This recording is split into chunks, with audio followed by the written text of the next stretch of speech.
राजस्थान के पूर्व उप मुख्यमंत्री सचिन पायलट ने आज टोंक से अपना नॉमिनेशन भर दिया और नॉमिनेशन में उन्होंने अपना एफिडेविट भी फाइल किया है। सचिन पायलट का विधायक के तौर पर ये दूसरा चुनाव है। इससे पहले वो सांसद का चुनाव जीत चुके हैं। आज जो नॉमिनेशन भरा गया है उसमें उन्होंने एक एफिडेविट भी सबमिट किया है जो कंपल्सरी है, और उस एफिडेविट के सामने आने के बाद उनके पारिवारिक और सामाजिक जो ज़िंदगी है उस पर भी अब जानकारियाँ जो है सामने आई है। सबसे बड़ी महत्वपूर्ण बात कि उन्होंने एफिडेविट में ये स्वीकार किया है कि उनकी पत्नी सारा पायलट के साथ उनका तलाक हो गया है। 2 बच्चे जो उनके हैं उनकी जिम्मेदारी भी उन पर है। साफ तौर पर इस एफिडेविट में पारिवारिक जानकारी, संपत्ति की जानकारी और रिश्तेदारों की जानकारी, खासकर बच्चों और बीवी की जानकारी मुख्य तौर पर देनी पड़ती है।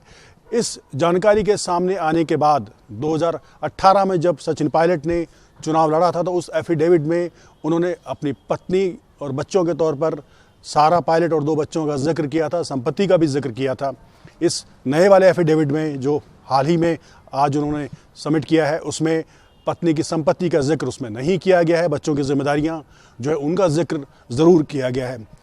बड़ा सवाल ये है कि इस वक्त चुनाव से ठीक पहले टोंक जो नवाबों का शहर के तौर पर राजस्थान का गिना जाता है, और पिछले विधानसभा चुनाव में उनके परिवार, फारूक अब्दुल्ला परिवार जो था वो कहीं ना कहीं जीत में उनकी मदद करने के लिए, कैंपेनिंग करने के लिए टोंक और उसके आसपास के इलाकों में काफ़ी दिनों तक रहा था, सक्रिय रहा था।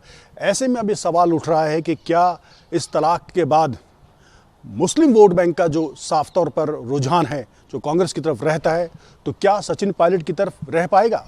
एक बड़ा सवाल जो इस जानकारी के सामने आने के बाद उठाया जा रहा है। दूसरा सबसे बड़ा सवाल कि क्या अब मुस्लिम वोट बैंक सचिन पायलट की तरफ उतना अग्रसर हो पाएगा जो पिछले विधानसभा चुनाव में 2018 में जब फारूक अब्दुल्ला और जो दूसरे नेता थे उन्होंने जो सपोर्ट किया था।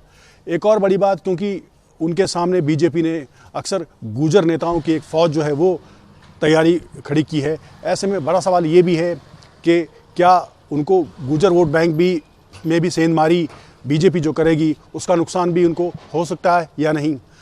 ये हालांकि समय बताएगा कि इस एफिडेविट का या इस पारिवारिक जानकारियों के सामने आने के बाद चुनाव पर किस तरह का असर पड़ता है, ये नतीजे बताएंगे।